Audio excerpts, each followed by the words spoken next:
Hey, good generic time of the day to you. I'm so happy that you want to make God's Word a part of your day, and that I can be a little part in that by reading it to you. Today is day number 103, in which we read Deuteronomy 21 and 22, Psalm 60, and Acts 14. Turning to Deuteronomy 21. Yesterday we heard an example of why cities of refuge were needed, and we heard interesting rules concerning war. It is good to remember that our almighty, all-powerful, sovereign Creator God had already determined that the people groups in the land were utterly evil and should be destroyed. Deuteronomy 21. Suppose someone is found murdered in a field in the land that the Lord your God is going to give you, and you do not know who killed him. Your leaders and judges are to go out and measure the distance from the place where the body was found to each of the nearby towns. Then the leaders of the town nearest to where the body was found are to select a young cow that has never been used for work. They are to take it down to a spot near a stream that never runs dry, and where the ground has never been plowed or planted, and there they are to break its neck. The Levitical priests are to go there also, because they are to decide every legal case involving violence. The Lord your God has chosen them to serve him and to pronounce blessings in his name. Then all the leaders from the town nearest the place where the murdered person was found are to wash their hands over the cow and say, "We did not murder this one, and we do not know who did it. Lord, forgive your people Israel, whom you rescued from Egypt. Forgive us, and do not hold us responsible for the murder of an innocent person." And so, by doing what the Lord requires, you will not be held responsible for the murder. When the Lord your God gives you victory in battle and you take prisoners, you may see among them a beautiful woman that you like and want to marry. Take her to your home, where she is to shave her head, cut her fingernails, and change her clothes. She is to stay in your home and mourn for her parents for a month. After that, you may marry her. Later, if you no longer want her, you are to let her go free. Since you forced her to have intercourse with you, you cannot treat her as a slave and sell her. Suppose a man has 2 wives, and they both bear him sons, but the first son is not the child of his favorite wife.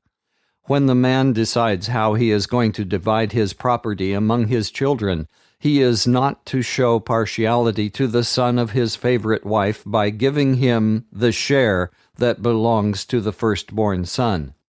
He is to give a double share of his possessions to his first son, even though he is not the son of his favorite wife. A man must acknowledge his first son and give him the share he is legally entitled to. Suppose someone has a son who is stubborn and rebellious, a son who will not obey his parents, even though they punish him. His parents are to take him before the leaders of the town where he lives and make him stand trial. They are to say to them, "Our son is stubborn and rebellious and refuses to obey us. He wastes money and is a drunkard." Then the men of the city are to stone him to death, and so you will get rid of this evil. Everyone in Israel will hear what has happened and be afraid. If someone has been put to death for a crime and the body is hung on a post, it is not to remain there overnight. It must be buried the same day, because a dead body hanging on a post brings God's curse on the land. Bury the body, so that you will not defile the land that the Lord your God is giving you. Deuteronomy 22. If you see an Israelite's cow or sheep running loose, do not ignore it. Take it back. But if its owner lives a long way off, or if you don't know who owns it, then take it home with you. When its owner comes looking for it, give it to him. Do the same thing if you find a donkey, a piece of clothing, or anything else that an Israelite may have lost. If an Israelite's donkey or cow has fallen down, don't ignore it. Help him get the animal to its feet again. Women are not to wear men's clothing, and men are not to wear women's clothing. The Lord your God hates people who do such things. If you happen to find a bird's nest in a tree or on the ground with the mother bird sitting either on the eggs or with her young, you are not to take the mother bird. You may take the young birds, but you must let the mother bird go, so that you will live a long and prosperous life. When you build a new house, be sure to put a railing around the edge of the roof. Then you will not be responsible if someone falls off and is killed. Do not plant any crop in the same field with your grapevines. If you do, you are forbidden to use either the grapes or the produce of the other crop. Do not hitch an ox and a donkey together for plowing. Do not wear cloth made by weaving wool and linen together. Attach tassels to the four corners of your clothes.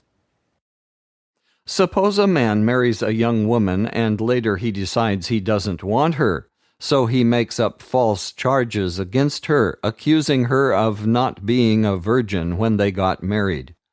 If this happens, the young woman's parents are to take the blood-stained wedding sheet that proves she was a virgin, and they are to show it in court to the town leaders.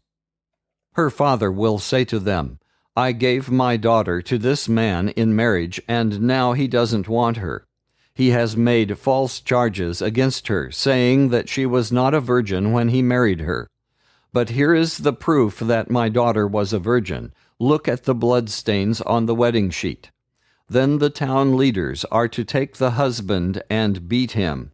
They are also to fine him 100 pieces of silver and give the money to the young woman's father, because the man has brought disgrace on an Israelite woman. Moreover, she will continue to be his wife, and he can never divorce her as long as he lives. But if the charge is true, and there is no proof that she was a virgin, then they are to take her out to the entrance of her father's house, where the men of her city are to stone her to death. She has done a shameful thing among our people by having intercourse before she was married, while she was still living in her father's house. In this way you will get rid of this evil. If a man is caught having intercourse with another man's wife, both of them are to be put to death. In this way you will get rid of this evil. Suppose a man is caught in a town having intercourse with a young woman who is engaged to someone else. You are to take them outside the town and stone them to death. She is to die because she did not cry out for help, although she was in a town where she could have been heard. And the man is to die because he had intercourse with someone who was engaged. In this way you will get rid of this evil. Suppose a man out in the countryside rapes a young woman who is engaged to someone else. Then only the man is to be put to death. Nothing is to be done to the woman, because she has not committed a sin worthy of death. This case is the same as when one man attacks another man and murders him. The man raped the engaged woman in the countryside, and although she cried for help, there was no one to help her. Suppose a man is caught raping a young woman who is not engaged. He is to pay her father the bride price of 50 pieces of silver, and she is to become his wife, because he forced her to have intercourse with him. He can never divorce her as long as he lives. No man is to disgrace his father by having intercourse with any of his father's wives. And now let's turn to Psalm 60. This poem is again based on David's experiences. I think that this psalm must show how David prayed before the victories mentioned in the rabbinical title. The Hebrew title is a psalm by David for teaching when he fought against the Arameans from Naharaim and from Zobah, and Joab turned back and killed 12,000 Edomites in the Salt Valley. Psalm 60. You have rejected us, O God, and defeated us. You have been angry with us, but now, please turn back to us. You have made the land tremble, and you have cut it open. Now heal its wounds, because it is falling apart. You have made your people suffer greatly. We stagger around as though we were drunk. You have warned those who have reverence for you so that they might escape destruction. Save us by your might. Answer our prayer so that the people you love may be rescued. From your sanctuary, you, O God, have said, in triumph I will divide Shechem and distribute Sukkoth Valley to my people. Gilead is mine, and Manasseh too. Ephraim is my helmet, and Judah my royal scepter. But I will use Moab as my washbowl, and I will throw my sandals on Edom as a sign that I own it. Did the Philistines think they would shout in triumph over me?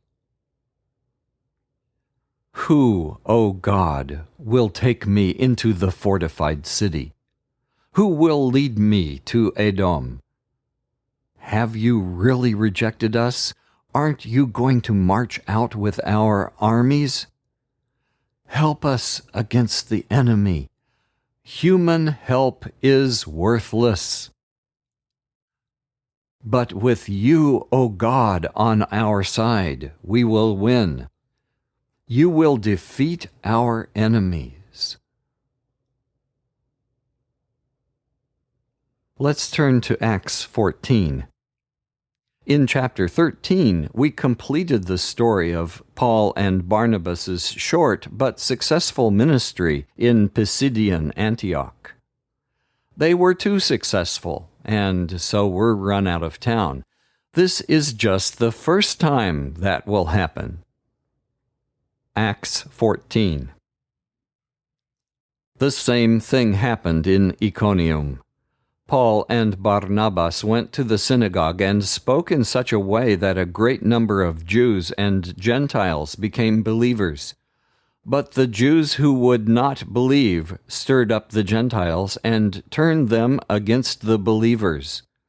The apostles stayed there for a long time, speaking boldly about the Lord, who proved that their message about His grace was true by giving them the power to perform miracles and wonders. The people of the city were divided. Some were for the Jews, others for the apostles.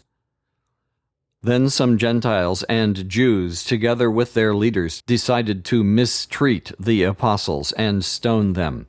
When the apostles learned about it, they fled to the cities of Lystra and Derbe in Lycaonia and to the surrounding territory. There they preached the good news. In Lystra there was a crippled man who had been lame from birth and had never been able to walk. He sat there and listened to Paul's words. Paul saw that he believed and could be healed, so he looked straight at him and said in a loud voice, "Stand up straight on your feet." The man jumped up and started walking around. When the crowds saw what Paul had done, they started shouting in their own Iconian language, "The gods have become like men and have come down to us." They gave Barnabas the name Zeus, and Paul the name Hermes, because he was the chief speaker. The priest of the god Zeus, whose temple stood just outside the town, brought bulls and flowers to the gate, for he and the crowds wanted to offer sacrifice to the apostles. When Barnabas and Paul heard what they were about to do, they tore their clothes and ran into the middle of the crowd, shouting, "Why are you doing this? We ourselves are only human beings like you. We are here to announce the good news, to turn you away from these worthless things to the living God, who made heaven, earth, sea, and all that is in them. In the past, he allowed all people to go their own way, but he has always given evidence of his existence by the good things he does. He gives you rain from heaven and crops at the right times. He gives you food and fills your hearts with happiness." With great difficulty, using such words, the apostles finally did succeed in stopping the crowd from offering a sacrifice to them. Some Jews came from Antioch in Pisidia and from Iconium, where they won the crowds over to their side, stoned Paul, and dragged him out of the town, thinking that he was dead. But when the believers gathered around him, he got up and went back into the town. The next day he and Barnabas went to Derbe. Paul and Barnabas preached the good news in Derbe and won many disciples. Then they went back to Lystra, to Iconium, and to Antioch in the province of Pisidia. They strengthened the believers and encouraged them to remain true to the faith. They taught, "We must pass through many troubles to enter the kingdom of God." In each church they appointed elders, and with prayers and fasting they commended them to the Lord in whom they had put their trust. After going through the territory of Pisidia, they came to Pamphylia. There they preached the message in Perga and then went to Attalia, and from there they sailed back to Antioch in the province of Syria, the place where they had been commended to the care of God's grace for the work they had now completed. When they arrived in Antioch, they gathered the people of the church together and told them about all that God had done with them and how he had opened the way for the Gentiles to believe. And they stayed a long time there with the believers.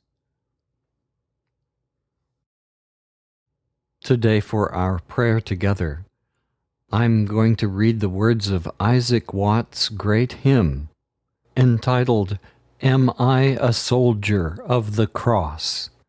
This was published in 1721. This hymn was in conjunction with a sermon that he was giving on 1 Corinthians 16:13. That verse is, "Be alert, stand firm in the faith, be brave and strong." Prayerfully listen to these words.